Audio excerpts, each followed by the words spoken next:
Tiga.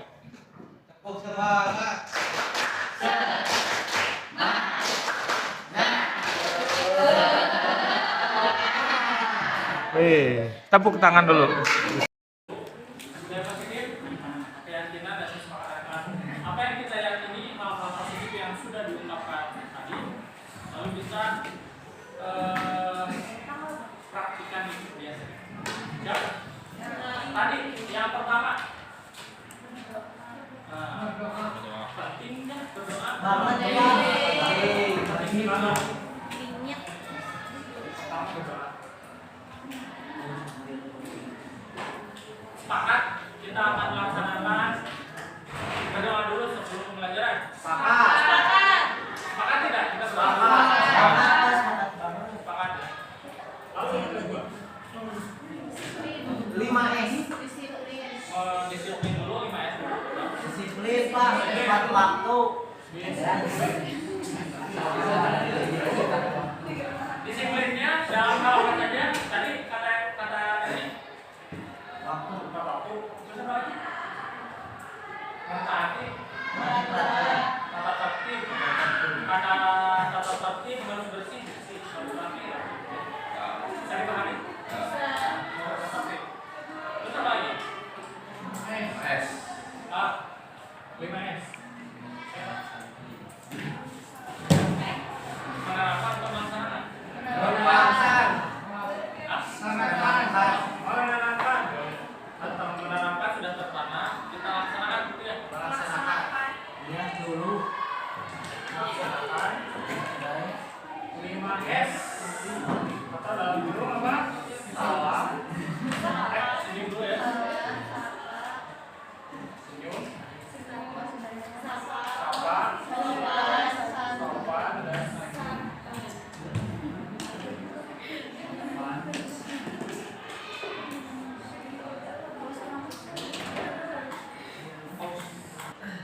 poin yang keempat, menjaga kebersihan. Apakah dengan menjaga kebersihan proses pembelajaran akan lebih baik? Tentu. Lebih nyaman. Lebih nyaman. Oke, selanjutnya. Nah, kayak tadi ada di seberang kiri kanan. Kalian bersih. Harus gimana coba kalau kita? Kita harus gimana sih? Saling menghargai. Oh ya, bisa dibuka. Saling menghargai.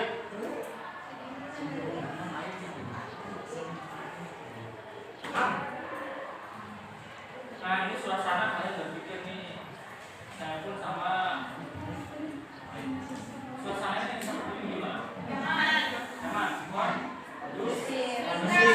Tentram. Kondusif ya. Enjoy. Relax. Kalau kondusif, kenyamanan dapat. Terus tadi apa? Relaxnya oke. Terus apa lagi? Kalian sebagai kelas 11 yang akan maju ke kelas 12 dunia kerja harus gimana? Memasuki yang Harus rajin. Nah, rajin kita masukkan ke disiplin dan melaksanakan. Harus baik. Semangat. Terus apa lagi? Jujur. Jangan jujur. Amanah. Jadi amanah tapi yang paling penting penting nggak optimis? Penting banget. Tapi tuh optimis euy. Optimis. Overconfident kalau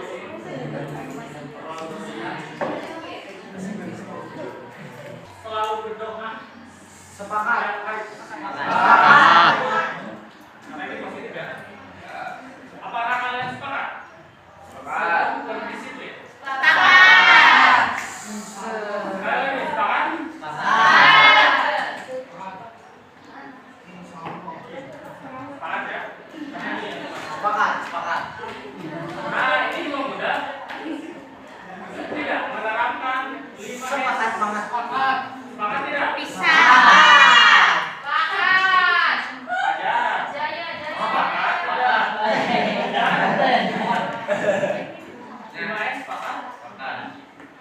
Coba senyum.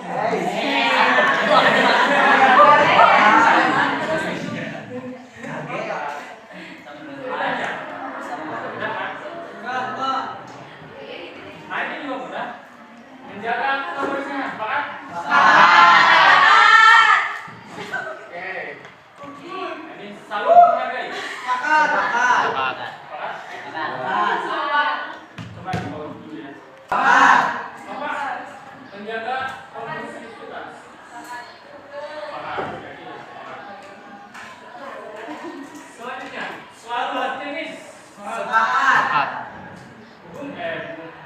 Kan? Malah optimis. Sepakat. Delapan. Apakah kalian sepakat untuk bertanggung jawab? Sepakat. Sepakat kan bertanggung jawab? Sepakat.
Pada kesempatan ini mohon maaf yang sebesar-besarnya apabila mengganggu waktunya.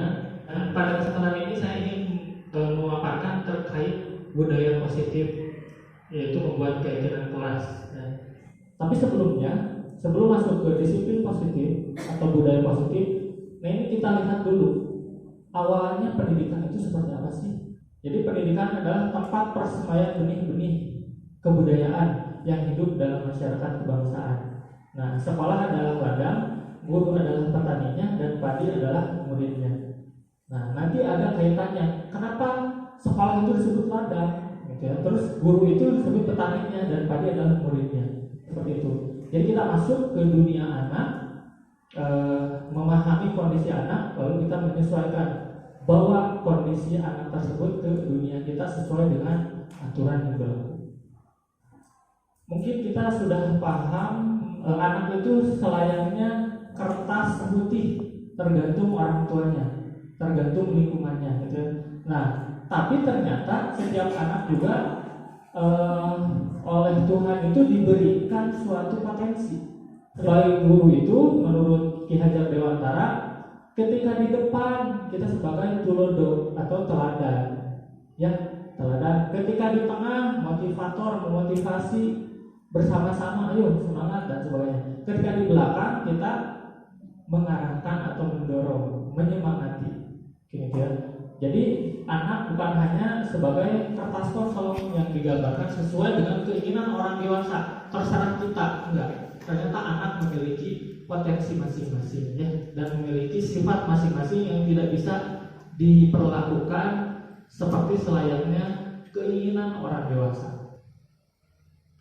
Selanjutnya, nah, maksud pendidikan menurut Ki Hajar Dewantara secara umum, pendidikan itu menuntut segala kodrat yang ada pada anak agar mereka dapat mencapai keselamatan dan kebahagiaan yang setinggi-tingginya, baik sebagai manusia maupun sebagai anggota masyarakat, beruntung di dunia maupun di akhirat melalui proses pendidikan atau pembelajaran. Nah, sekarang ada langkah-langkah menuju dunia pendidikan yang lebih baik harapannya dari Kementerian Pendidikan, yaitu melalui program guru penggerak. Lalu apa saja yang dimaksud dengan guru penggerak? Nah, kita lihat dulu nilai-nilai dan perannya. Yang pertama, sebagai guru penggerak, sebenarnya ini bukan hanya guru penggerak, tapi guru secara keseluruhan, Bapak Ibu. Pertama, berpihak kepada murid. Yang dimaksud berpihak kepada murid itu adalah mungkin ini bahasanya rada ekstrim juga, menghamba kepada murid. Artinya murid. Yang kedua mandiri, maksudnya mandiri, menjadi pembelajar sepanjang hayat, belajar terus. Seperti itu. Lanjutnya reflektif. Nah ini yang paling penting juga, sudah disampaikan oleh saya beberapa kali dengar ungkapan dari Pak Fajar, muhasabah, perhatikan gitu ya. Kenapa anak seperti itu? Kenapa rekan begini? Kenapa orang bersikap demikian? Nah ini ternyata ini yang disebut dengan reflektif, merefleksikan. Nah, istilah bahasa kasarnya ngaca diri. Selanjutnya, nah ini. Untuk mencapai program P5 itu tentunya kita harus memiliki landasan atau cara tertentu supaya tetap lancar. Di antaranya itu dengan menerapkan budaya positif yang akan menciptakan rasa aman, nyaman pada murid selama proses pembelajaran. Terus efeknya apa? Mendorong murid untuk mampu berpikir, bertindak, dan mencipta sebagai proses memerdekakan dirinya, sehingga murid sadar atau lebih mandiri dan bertanggung jawab dengan apa yang mereka harus lakukan. Nah, harapannya melalui pendidikan, disiplin diri secara internal, lalu nilai-nilai kebijakan universal yaitu pelajaran Pancasila akan tercapai. Jadi yang dimaksud disiplin diri secara internal adalah anak-anak sadar, oh ini salah. Bukan anak-anak tidak melakukan ini karena A. Karena misalnya gini, dia melakukan, contohnya berkata kasar karena dia takut dipukul oleh guru. Bukan karena itu. Harapannya adalah melalui pendidikan dia sadar bahwa itu adalah perbuatan yang tidak baik untuk dirinya maupun perbuatan tidak baik untuk orang lain. Jadi sadar secara internal, ya, disebut dengan motivasi internal. Ini disiplin secara harfiah ini disiplin berasal dari kata disiplina, pembelajar gitu ya, dan disiplin yang juga berasal dari akar kata yang sama dengan disiplin, yaitu murid. Jadi disiplin itu asal katanya murid dan belajar. Jadi itu suatu kesamaan kata. Jadi murid itu memang harus belajar gitu ya, tugasnya. Dan kita sebagai guru harus memberikan pembelajaran. Terus anak sadar akan apa yang mereka ikuti, itu yang paling penting. Mereka belajar bahasa Inggris. Kenapa? Mereka harus sadar, ternyata harus tahu manfaatnya, faedahnya dan sebagainya. Tugasnya siapa? Ya kita. Saya mengajarkan tentang procedural text. Ngapain belajar seperti itu supaya ada memahami gitu. Pentingnya procedural text di dalam kehidupan. Selanjutnya, untuk menciptakan budaya positif, kita membuat kesepakatan kelas. Manfaatnya apa? Membantu guru dan murid bekerja sama dalam membentuk kegiatan belajar mengajar yang efektif. Anak-anak sadar, oh ini salah, saya nggak boleh berisik, harus kondusif dan sebagainya. Tujuannya berpusat pada murid, karena itu idenya datang dari murid.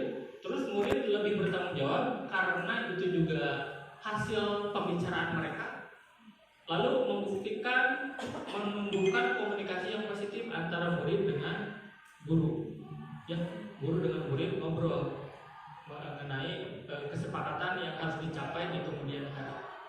Dan ini prosedurnya, tanya pendapat murid apa yang penting untuk dilakukan, terus idenya gimana, ambil kesimpulan, tanyakan ide kepada murid, lalu susunlah, tapi jangan dengan kalimat yang negatif. Jangan membuli teman, itu ternyata kalimatnya salah, tapi diganti dengan saling menghargai. Terus terdiri dari 3-7 prinsip keyakinan, jangan terlalu banyak yang berkali-kali. Terus ambil, ubah ide menjadi kesepakatan. Terus menulis kesepakatan kelas dalam bentuk poster. Murid dan guru menandatangani kesepakatan. Selanjutnya kesepakatan kelas dipajang di kelas, lalu merefleksi setiap kegiatan di kelas. Jadi diulang-ulang. Nah, apabila terjadi pelanggaran apa sih Bapak Ibu yang pernah dilakukan? Main HP. Nah, siap. Contohnya main HP. Nah, stabilkan identitas anak. Pertanyaannya untuk yang suka main HP atau obrolannya adalah kita masuk dulu ke anak. seakan-akan itu adalah perbuatan yang oke-oke saja, gitu ya. Contohnya gini, kita mengetahui bahwa bapak dan ibu guru juga sama suka main HP, gitu ya. Nah itu kita ratakan dulu antara kita dengan anak-anak. Ini yang paling penting juga ya, segitiga restitusi apabila sudah terjadi pelanggaran.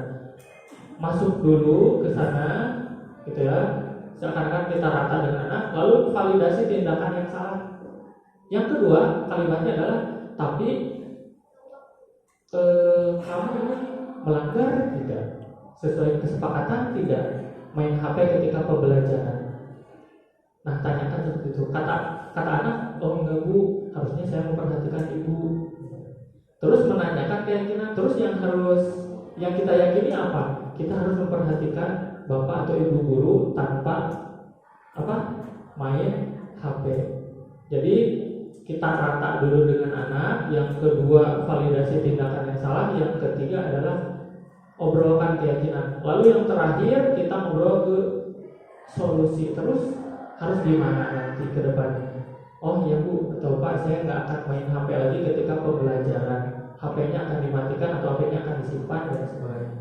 Itu ya, itu yang disebut dengan segitiga restitusi sebagai solusi apabila terjadi pelanggaran. Jadi mulai dari anak, kembalikan lagi ke anak si pertanyaan, masalahnya, dan solusinya ternyata ada di anak juga. Saya juga pernah ngobrol dengan anak kelas 12, ngomel gitu, ngomel ya. Pak harusnya gini. Terus kalau sudah diungkapkan seperti itu harusnya gimana? Harusnya gini Pak, gini. Terus ketika solusi itu diungkapkan, apakah itu akan lebih baik buat kamu maupun buat sekolah? Ternyata tidak. Yang diungkapkan adalah kebencian. Apakah kebencian harus diungkapkan? Ternyata tidak selamanya kebencian itu harus diungkapkan. Kita cukup serap aja energi negatifnya, terus kembalikan lagi ke anak menjadi energi yang positif. Selanjutnya, nah ini pembiasaan bahasa Inggris yang mungkin sudah Miss Habibah lakukan juga di pertemuan sebelumnya. Saya juga dan Miss Habibah ini pernah melaksanakan MGMP bahasa Inggris Jadika. Kalau nggak ada pertanyaan, aman? Nah, untuk informasi lebih lanjut silakan hubungi saya di backstage. 24 jam. Tapi kalau tidak dibalas esok aja. Cukup, Bapak Ibu mohon maaf mengganggu waktunya. Semoga Ibu diberikan kesehatan, Bapak Ibu guru, Ibu kepala, Bapak Wakil diberikan kesehatan, kelancaran dalam setiap tindakan ataupun kegiatan, dan selalu ada dalam jalan ridho Allah Subhanahu wa ta'ala. Terima kasih atas kebaikannya Bapak Ibu. Assalamualaikum warahmatullahi wabarakatuh.